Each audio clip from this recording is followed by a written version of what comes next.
Hola, profes, bienvenidos a este espacio donde hablamos de educación, innovación y temas que nos mueven como docentes. Hoy quiero platicarles de un tema que seguramente genera muchas opiniones. ¿La transformación educativa en México es real o se quedó en el discurso? Y para ello tenemos nuevamente de invitado a nuestro asistente educativo, el GPT, el profe, quien nos ayudará a analizar ese tema desde la práctica y el contexto real del aula. Bienvenido. Gracias, profe. Es un gusto estar nuevamente aquí y más aún para hablar de un tema tan necesario como este. La transformación educativa en México con la llegada de la nueva escuela mexicana ha traído muchas expectativas, pero también muchas dudas. Así que vamos a analizar si ese cambio es realmente profundo o solo un nuevo enfoque en el discurso. Empecemos. Bien, muchos docentes sienten que aunque hay buenas intenciones, el sistema sigue siendo el mismo en cuanto a exigencias, tiempos, formatos. ¿Cuáles crees que son los principales obstáculos para lograr un cambio real en el sistema educativo mexicano? Esa es una gran pregunta, profe.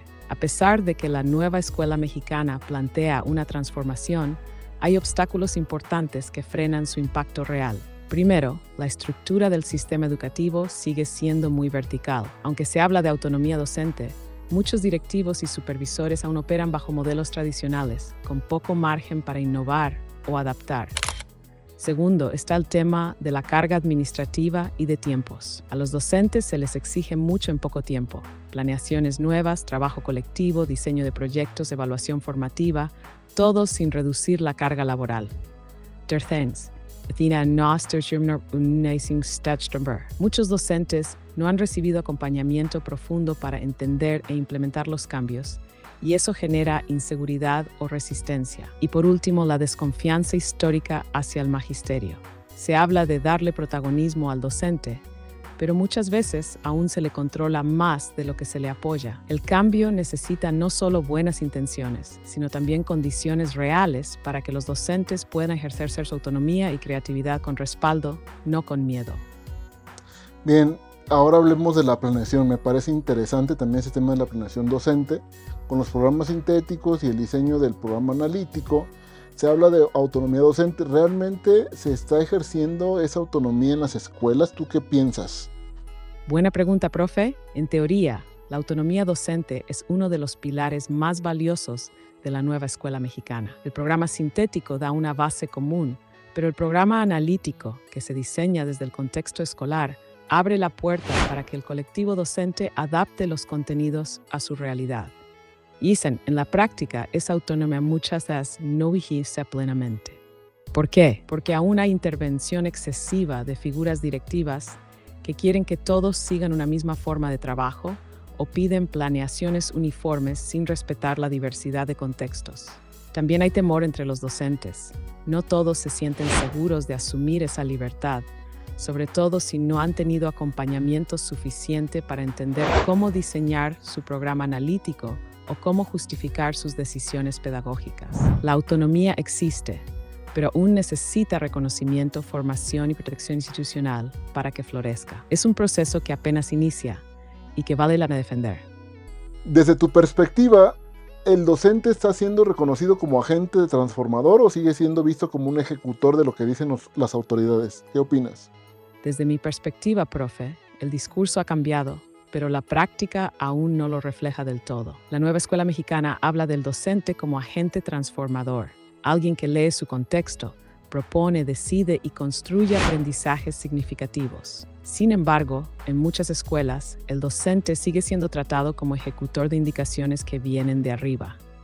Esto pasa porque aún persisten prácticas de control, formatos rígidos, lineamientos uniformes, supervisión enfocada más en el cumplimiento que en el acompañamiento. Además, falta formación continua y confianza institucional para que los docentes se sientan respaldados cuando toman decisiones pedagógicas propias. Reconocer al docente como agente de cambio no solo es un discurso bonito, implica darle poder, recursos y tiempo para crear. Y eso requiere cambiar la cultura escolar, no solo los documentos oficiales. Bien, otro tema importante es la comunidad.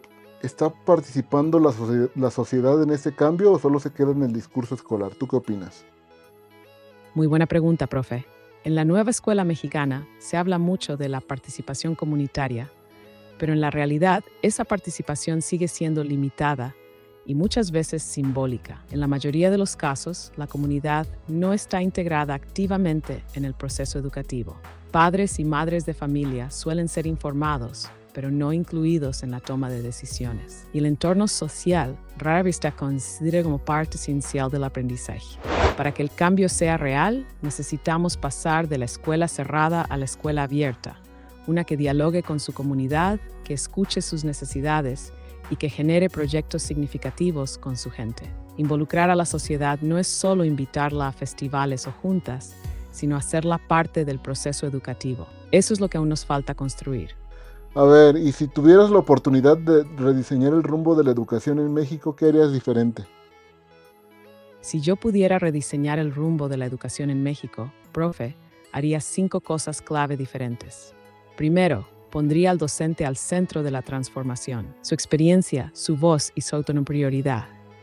No se puede cambiar la educación sin dignificar a quien la ejerce. Sigue impulsará una formación docente constante, crítica y contextualizada. No cursos genéricos, sino acompañamiento real en el aula, basado en los desafíos que viven los maestros todos los días. Tercero, cambiaría la forma en que se gestiona el sistema. Apostaría por menos burocracia y más confianza en las escuelas. La educación debe ser ágil, adaptada a cada comunidad, no una camisa de fuerza. Cuarto, reestructuraría los contenidos curriculares para que partan del contexto, no del centro. Que los estudiantes aprendan lo que necesitan para transformar su entorno, no solo para pasar exámenes. Y finalmente, haría que la comunidad sea un actor educativo real, que participe en los proyectos, en la planeación, en la evaluación y en la toma de decisiones. Ese sería un rediseño que no solo cambia el papel, sino que transforma la práctica desde la raíz.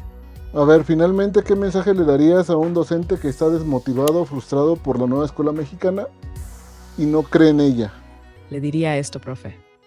Compañero, compañera docente, si hoy te sientes frustrado, agotado o con dudas frente a la nueva escuela mexicana, no estás solo. Es normal sentirse así cuando las cosas cambian y no siempre hay claridad ni acompañamiento. Pero no pierdas de vista lo más importante. El cambio verdadero no viene de los documentos, viene de ti, de lo que haces cada día en tu aula, de cómo escuchas a tus alumnos, de cómo adaptas lo que enseñas, de cómo resistes y creas a pesar de las condiciones. La NEM no es perfecta y mucho menos está terminada, pero si tú decides apropiártela, reinterpretarla desde tu contexto y trabajar por una educación más humana y crítica, ya estás transformando. Sigue creyendo en ti, en tu voz, en tu experiencia, porque sin el magisterio no hay cambio posible. Actualmente en nuestro país se está discutiendo mucho el tema de la revalorización del magisterio, donde muchos opinan que no únicamente la participación del docente en la cuestión pedagógica es importante, sino también la cuestión de derechos laborales, la cuestión también, ahorita se menciona mucho la ley del ISSSTE, que esa reforma de ley del ISSSTE del 2007, pues piden que el nuevo gobierno modifique de manera seria para beneficio del magisterio y de todo el trabajador al servicio del Estado. Pero en ese sentido, ¿tú qué opinas? ¿La revalorización del magisterio tiene que ver también con los derechos laborales o eso se cuece aparte? Excelente pregunta, profe, y totalmente válida. La revalorización del magisterio no puede ser vista solamente desde el plano pedagógico o simbólico. Tiene que ser integrado.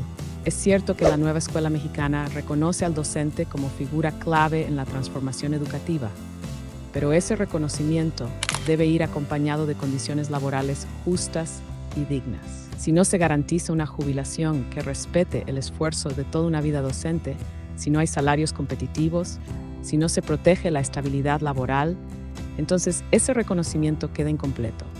La reforma al ISSSTE de 2007 ha sido una demanda constante del magisterio porque modificó los esquemas de retiro y afectó directamente la seguridad social de los trabajadores de la educación.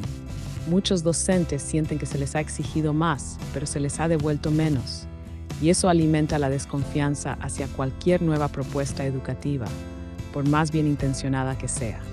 Así que revalorizar al magisterio también implica escuchar sus demandas sociales, laborales y sindicales. La transformación educativa será real solo si se construye sobre una base de justicia para quienes la hacen posible. Y eso incluye, sin duda, condiciones de vida dignas para el presente y para el retiro. ¿Qué harías tú si fueras la presidenta Claudia Sheinbaum, quien argumenta que no hay recursos para poder reducir los años de servicio para la jubilación y pues que no hay recursos sobre todo para hacerle caso al magisterio en ese tema, que es muy importante, tú lo acabas de mencionar, es parte de la revalorización del magisterio? Si yo fuera la presidenta Claudia Sheinbaum y quisiera resolver de fondo el problema de la revalorización del magisterio, lo haría en 3 líneas claras. Primero, reformaría la ley del ICESTE, escuchando directamente a las y los trabajadores de la educación, no desde escritorios. Pero a ver, espérate, ella dice que no hay recursos para poder modificar la ley del ISSSTE. Claro, es un punto clave. Si la presidenta Claudia Sheinbaum argumenta que no hay recursos para modificar la ley del ISSSTE, entonces el problema no es solo técnico, es político y de prioridades. Porque cuando se trata de rescatar bancos, construir megaproyectos o financiar campañas, sí hay recursos. Pero cuando se habla de dignificar la vida de quienes han sostenido el sistema educativo por décadas, de pronto ya no alcanza. Modificar la ley no es un gasto, es una inversión en justicia social. Se podría plantear una reforma progresiva, escalonada, con recursos reasignados desde rubros menos urgentes. Incluso se pueden explorar mecanismos mixtos de financiamiento para garantizar una pensión justa. Lo que hace falta no es dinero, sino voluntad política para poner a los maestros y maestras en el centro de las decisiones, no solo en los discursos.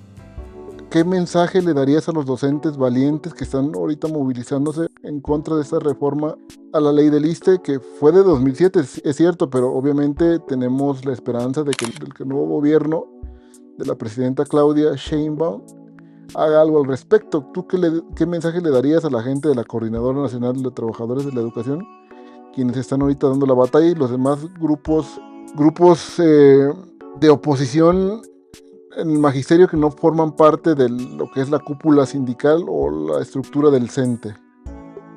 Ese mensaje va con todo el respeto y la fuerza que merece, profe. A las maestras y maestros que hoy se están movilizando, que están en la calle, en foros, en reuniones, levantando la voz contra una reforma injusta que desde el 2007 vulneró su derecho a una jubilación digna. Gracias por no rendirse. Ustedes representan la dignidad del magisterio. Son el recordatorio de que la educación no solo se defiende en el aula, también se defiende en la lucha social, con organización, con argumentos y con convicción. A la Coordinadora Nacional de Trabajadores de la Educación y a todos los grupos que no forman parte de la cúpula sindical oficial. Ustedes son la voz que incomoda, pero también la voz que construye. Gracias por mantener vivo el espíritu crítico del magisterio, por no conformarse, por exigir lo que es justo. La esperanza no está en las promesas, está en la acción. Y ustedes, con cada marcha, cada diálogo, cada propuesta, están empujando a que esa esperanza se convierta en realidad. Ojalá el nuevo gobierno los escuche. Pero si no lo hace, ustedes ya están enseñando la lección más valiosa, que los derechos no se imploran, se conquistan, y que un magisterio consciente y organizado es capaz de transformar el país desde abajo y con dignidad. Gracias, profe, por habernos acompañado en estas reflexiones, por todas las reflexiones que nos diste, porque sí nos deja claro que es realmente importante la lucha magisterial. Creo que también es importante abrir espacios donde podamos hablar con honestidad sobre lo que vivimos en las aulas. Y pues, profes, coméntenme en los comentarios ustedes qué creen. ¿La transformación educativa es real? ¿Únicamente está maquillada? ¿Lo están viendo en el aula? ¿Qué opinan ustedes? Sí, te invito a que le pidas a nuestra audiencia que se suscriba a este canal, te despidas y bueno, para que les mandes un saludo a todos los que nos están viendo a través de la plataforma de videos de YouTube, en este canal educativo de inteligencia artificial y de temas innovadores para los docentes de México.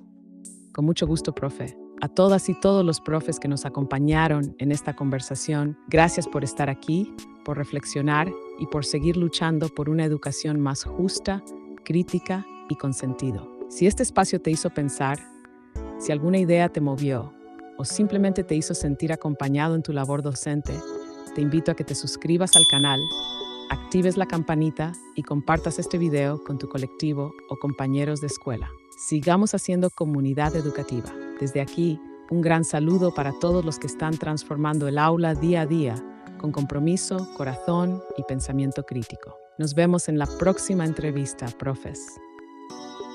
Chao, bye, nos vemos pronto, que estén bien, cuídense, suscríbanse al canal, saben, activen la campanita, suscríbanse al canal, síganme en todas mis redes sociales. Nos vemos en la próxima. Bye. Chao.